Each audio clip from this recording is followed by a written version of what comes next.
Y para saber a dónde va el país, o para tener idea de la perspectiva de los propios venezolanos, quiero saludar en esta parte del programa a Alfredo Keller, presidente de la firma de Keller y Asociados, una de las firmas encuestadoras más importantes en Venezuela.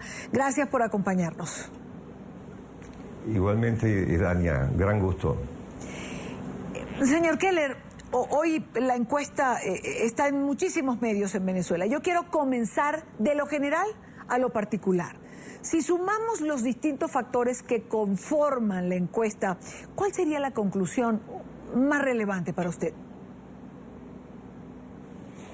Bueno, en primer lugar, un dato que es recurrente en el análisis de todas las preguntas que se hacen en el cuestionario es que se produce una fractura en el apoyo del chavismo, incluso en el del propio Hugo Chávez, su recuerdo, para finales del año 2015. Y esto coincide con la inmensa derrota electoral que sufre el chavismo para las elecciones parlamentarias del año pasado.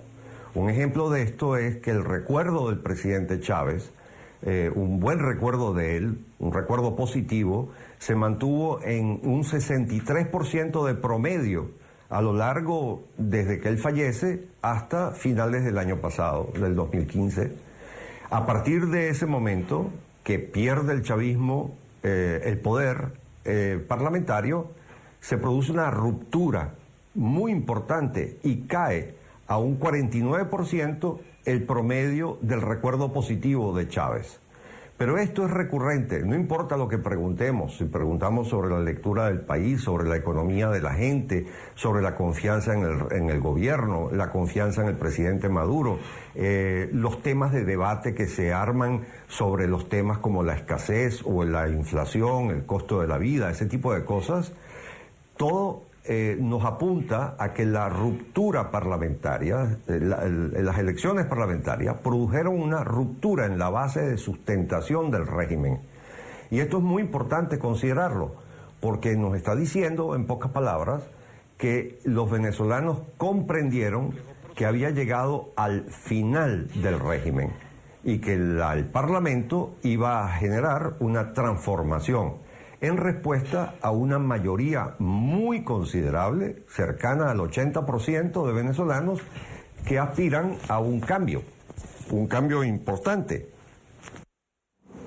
Ahora, Alfredo, ¿por eso gana la oposición en las pasadas elecciones para diputados a la Asamblea Nacional? Ese 80% de venezolanos que desea un cambio vio en las elecciones parlamentarias del año 2015 el camino a través del cual ese cambio se iba a producir. Por esta razón, aumenta el interés por lo público, aumenta el interés por lo político, aumenta la intención de participar la gente y vemos las inmensas manifestaciones que ocurren en septiembre de este año en demanda de un referendo revocatorio. Ahora, ¿perdió la oposición entonces la oportunidad de hacer cambios importantes con el apoyo de los venezolanos? Cuando se produce la sustitución de la estrategia o del objetivo del referendo revocatorio o incluso de la sanción al presidente por el Parlamento en aras de un diálogo que todo el mundo sabía que iba a conducir a un fracaso, porque ya la experiencia histórica nos los ha demostrado, que solamente sirven en beneficio del gobierno, entonces se desmoraliza la oposición. Y la oposición pierde, porque la encuesta se hace justo en los días en que está ocurriendo esta sustitución del referendo por el diálogo, y en ese instante ya se pierden 7 puntos de ese impulso, esa articulación de intereses detrás de la mesa de la unidad democrática de la oposición. Recuperar la confianza de la oposición no es una tarea fácil. La oposición ha sido derrotada, el gobierno ha salido victorioso, fraudulentamente, ciertamente, violando la Constitución, violando las leyes, abusando del poder, abusando de sus tribunales. con la intimidación, con el chantaje, con la amenaza de la violencia, y naturalmente eso ha desmoralizado a los opositores, que son muy mayoría. Tan mayoría es que si para ese momento hubiera habido referendo revocatorio, la oposición iba a sacar 75% de los votos y el gobierno apenas 25%, en el mejor de los casos.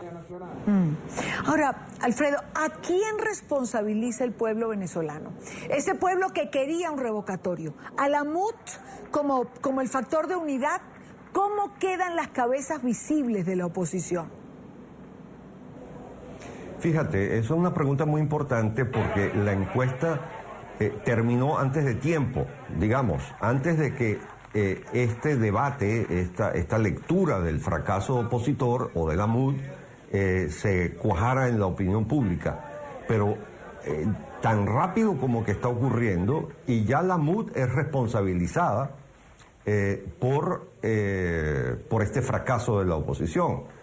Yo diría que hoy en día la mayoría opositora está en una lectura de desconfianza a las cabezas visibles de la Mesa de la Unidad Democrática, que son básicamente Acción Democrática, Primero Justicia, Un Nuevo Tiempo, y muy en segunda nivel el Chugo Torrealba, que es la figura visible como secretario general de la Mesa de la Unidad.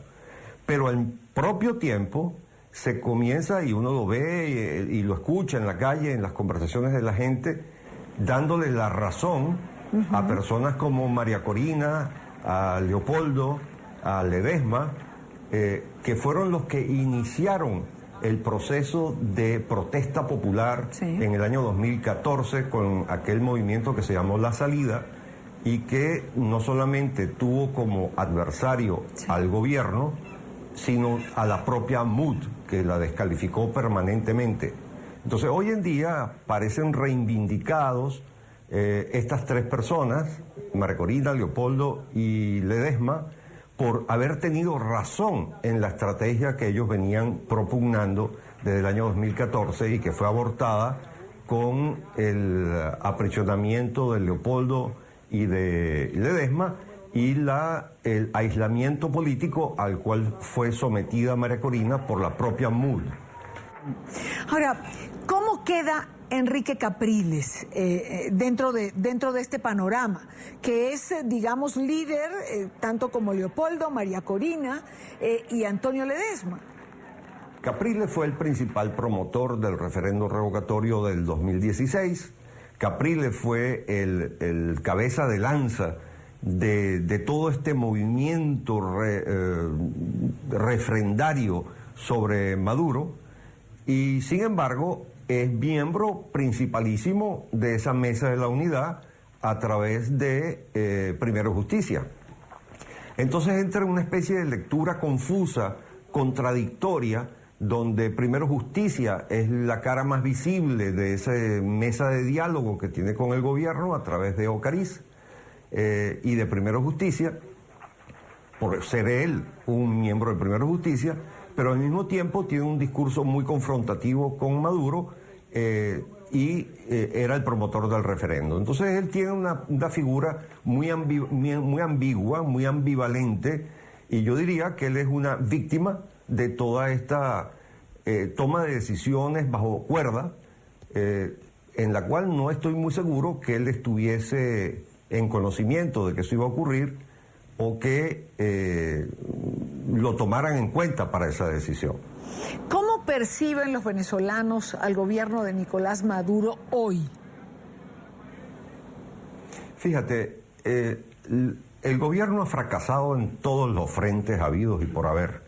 No solamente no es capaz de darle respuesta a las demandas ciudadanas de alimentación, de seguridad, de salud, etcétera, y de armonía social y política, sino que además es un fracaso en el debate público. Ha perdido la credibilidad, ya nadie le cree. Preguntamos de diversa manera el tema de la guerra económica y espontáneamente solamente un 7% le achaca la responsabilidad de lo que ocurre a la guerra económica. 7%. O sea, ni siquiera el chavismo respalda esa iniciativa del gobierno o ese discurso gubernamental. Y cuando lo cerramos y preguntamos directamente, ¿usted cree que la guerra económica tiene que ver en este asunto? Entonces la respuesta pasa de 7 a 11. Es decir, 11% de los venezolanos creen que es verdad lo de la guerra económica. Si tomamos en cuenta que el chavismo es 18%, quiere decir que hay un 7% de chavistas que no se lo cree, ni siquiera el propio chavismo, el discurso del gobierno. Es decir, los venezolanos identifican plenamente en este momento la responsabilidad de la crisis. El 76% apunta directamente a variables gubernamentales, o el propio gobierno, o Maduro, o Chávez, o el chavismo, o el socialismo del siglo XXI. Esos son los responsables de lo que está ocurriendo. Eso en pregunta espontánea. Y en pregunta cerrada, tú te das cuenta que la credibilidad del gobierno se ha venido al suelo. Por ejemplo, hemos preguntado si es verdad o mentira que hay niños que mueren de mengua por falta de alimentos y por falta de medicamentos. Bueno, eso lo cree el 83% de los venezolanos, a pesar de que el gobierno hace un inmenso esfuerzo por tratar de desmentir que eso existe y atribuye esta verdad que conoce todo el mundo, se lo atribuye a una conspiración de las élites de la Cuarta República, a los Estados Unidos, a la guerra económica, a un intento por desestabilizar el gobierno. Y una última pregunta, Alfredo. Esta destrucción generalizada de Venezuela y de su economía para muchos es producto de una ineficiencia gubernamental. Pregunto, ¿no tiene algo de estrategia del propio régimen? Mira, cuando Fidel Castro llegó al poder en Cuba, en la década de los 60, principios de los 60, la estrategia consistió en fusilar a unas cuantas personas de manera pública. Yo de niño me recuerdo haber visto por televisión los fusilamientos y eso ahuyentó por completo fluyeron hacia Miami inmediatamente las élites y las clases medias cubanas. Hoy en día no se puede hacer paredón, pues, o sea, es un exceso que no permitiría el mundo. Por tanto, una manera de expulsar a las clases medias, a las clases productivas, a las clases preparadas, formadas, educadas, ha sido esta aparente incompetencia para suplir seguridad, alimentación, productividad, empresa, comercio, con libertades y con crecimiento. De esta manera, las clases medias han huido del país de una manera formidable. Más de la mitad de los venezolanos considera que hay que irse del país, los que todavía están allá. Es una cosa terrible. Pero ¿el objetivo cuál es? Yo no creo que sea mera ineficiencia. Yo creo que hay un plan político detrás de esto, a objeto de que las clases formadas, aquellos que pueden ser adversarios, que no se someten al control que pretende el gobierno sobre el país, se vayan del país. Ya no hace falta el paredón, simplemente es un paredón por la vía de la delincuencia, por la vía del hambre, por la vía de pérdida de empleo, por la pérdida de empresa, por la pérdida de capacidad de vivir con un mínimo de estabilidad, y de esa manera está expulsando a los venezolanos. Alfredo Keller, de Keller y Asociados, gracias por acompañarnos. Un gusto siempre tenerlo en el programa. Muchas gracias a ti, Dania. Mucha suerte con tu trabajo. Gracias, Alfredo. Buena tarde para ti.